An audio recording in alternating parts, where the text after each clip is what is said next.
Hello friends, welcome to my channel TGT special notes. Friends, आज के इस video lecture में हम लोग फी कंसेशन पर एप्लीकेशन लिखना सीखेंगे। Now without waste our time let's start. जब किसी व्यक्ति को हम संबोधित करते हुए कोई एप्लीकेशन लिखते हैं तो सबसे पहले टू से स्टार्ट करते हैं। इसके बाद हम फी कंसेशन के लिए प्रिंसिपल को पत्र लिख रहे हैं, तो टू के बाद थोड़ा सा ये देखिए स्पेस छोड़कर, जगह छोड़कर यहाँ लिखेंगे दी प्रिंसिपल। दी प्रिंसिपल लिखने के बाद कॉमा लगाइएगा। उसके बाद जो आपका कॉलेज है उस कॉलेज का नाम और नीचे उसका एड्रेस, जहाँ पर वो एड्रेस, जैसे जहाँ पर भी वो कॉलेज है उसका एड्रेस होगा नीचे। तो ये जो मैटर है ये आप इसको रट सकते हैं क्योंकि ये कॉमन है। कोई भी एप्लीकेशन यदि प्रिंसिपल को लिखने के लिए आता है तो इतना तो आपको लिखना है। तो क्या लिखे हम? सबसे पहले के टू, उसके बाद संबोधित किए प्रिंसिपल को तो लिखे to the principal KBC inter college Janki Nagar. ये आपका ऊपर का मैटर हो गया। अब इसके बाद जिस सब्जेक्ट पर आपको एप्लीकेशन लिखना है उस एप्लीकेशन को आप चाहे तो सब्जेक्ट भी लिख सकते हैं। अगर आप सब्जेक्ट नहीं डालना चाहें तो भी बिना सब्जेक्ट के भी आप इस एप्लीकेशन को लिख सकते हैं। लेकिन हम आपको यहाँ सब्जेक्ट लिख कर दिखाएंगे कि सब्जेक्ट आप डालकर कैसे इस एप्लीकेशन को और भी सुंदर बना सकते हैं। तो पहले हेडिंग डालेंगे सब्जेक्ट, और सब्जेक्ट में क्या लिखेंगे? सब्जेक्ट में लिखेंगे एप्लीकेशन फॉर फी कंसेशन। इसका हिंदी हुआ फीस छूट के लिए प्रार्थना पत्र। देखिए सब्जेक्ट जो लिखेंगे ये टू से ठीक नीचे लिखेंगे, टू के बराबर। जिसे टू लिखा है, टू की शुरुआत जहाँ से हुई है वहीं से सब्जेक्ट की शुरुआत होगी। सब्जेक्ट पूरा हो जाने पर हम सब्जेक्ट के ठीक नीचे क्या लिखेंगे? सर। सर से संबोधित करते हुए लिखेंगे, फिर कॉमा लगाएंगे। इसके बाद क्या लिखते हैं?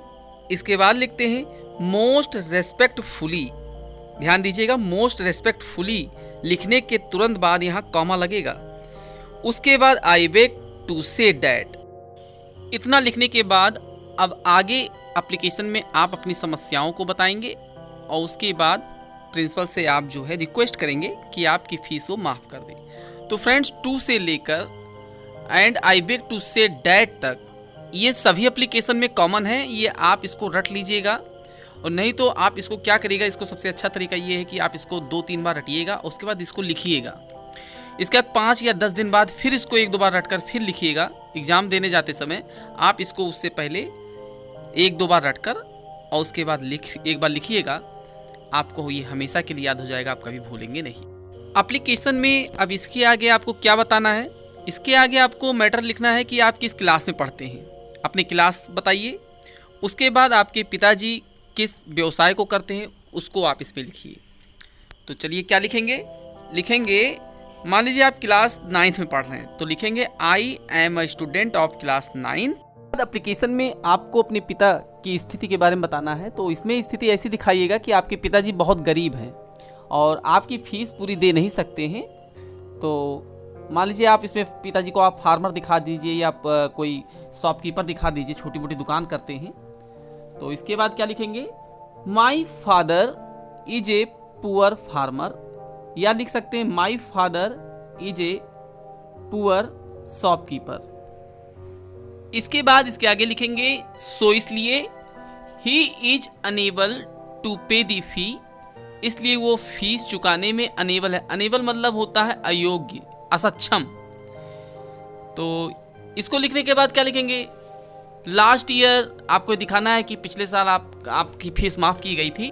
आप दिखाइएगा कि जो आप पिछले क्लास में पढ़ते थे, जब आपकी फीस माफ़ की गई थी तो उस क्लास में आपने अच्छे मार्क्स प्राप्त किए थे, जिससे कि प्रिंसिपल की नज़र में ये हो जाए कि आप अच्छे स्टूडेंट हैं और आपकी फीस माफ़ करनी चाहिए, उनको ये लगे। ठीक है। इसके बाद आप लिखेंगे कि last year I enjoyed free से। आप इसके बाद लिखेंगे कि आपने पिछले साल फीस माफ़ी का जो है लाभ उठाया था। और इसकी अगली लाइन में आपको दिखाना है कि आपने जिस क्लास में फीस माफ़ी का लाभ उठाया था उस समय आपने उस क्लास में बहुत अच्छे मार्क्स प्राप्त किए थे। तो क्या लिखेंगे फिर? I got good marks in class 8th, क्योंकि आप 9th में इस बार लिख रहे हैं पत्र एप्लीकेशन, तो आप इसमें 8th क्लास दिखाएंगे। इसके बाद पैराग्राफ चेंज कर आप लिखेंगे पैराग्राफ जब चेंज करेंगे तो जैसे मोस्ट रेस्पेक्टफुली से जहां शुरू किए, मोस्ट से इसी के ठीक नीचे आप शुरू करेंगे और इसमें आप प्रिंसिपल से रिक्वेस्ट करेंगे कि आपकी फीस माफी एक्सेप्ट करें वो। तो क्या लिख, I therefore request you to grant me full fee concession. मैं आपसे प्रार्थना करना चाहता हूं आप मेरी पूर्ण फीस माफी करने की कृपा करें। सबसे लास्ट में एक कॉमन लाइन लिखेंगे जो आप रट कर जाइएगा, क्योंकि आप प्रिंसिपल को कोई भी एप्लीकेशन लिखेंगे तो इस लाइन को सब में लिखिएगा। आप लिखिएगा I shall highly oblige to you. बहुत छोटा सा सेंटेंस है, इसको आप याद भी कर सकते हैं। इसका हिंदी में कहने का मतलब हुआ कि मैं आपका सदा आभारी रहूंगा। इसके बाद इधर इस कॉर्नर पे लिखिएगा योर ओबेडेंटली XYZ। यहाँ देखिए XYZ ABCD कुछ भी लिख दीजिएगा, लेकिन यहाँ नाम मत लिखिएगा। और नीचे क्लास आप लिख दीजिएगा और इधर इस कॉर्नर पे डेट डाल दीजिएगा, लेकिन डेट नहीं लिखिएगा, खाली डेट लिख दीजिएगा DATE बस। और इस तरह से आपका ये एप्लीकेशन फ्रेंड्स कंप्लीट हो गया। फ्रेंड्स आई होप आपको ये एप्लीकेशन अच्छे से समझ में आ गया होगा। फ्रेंड्स एप्लीकेशन से रिलेटेड मैंने और भी वीडियो बना रखे हैं, इस वीडियो को आप डिस्क्रिप्शन बॉक्स में जाकर देख सकते हैं, उसका लिंक मैंने दे दिया है।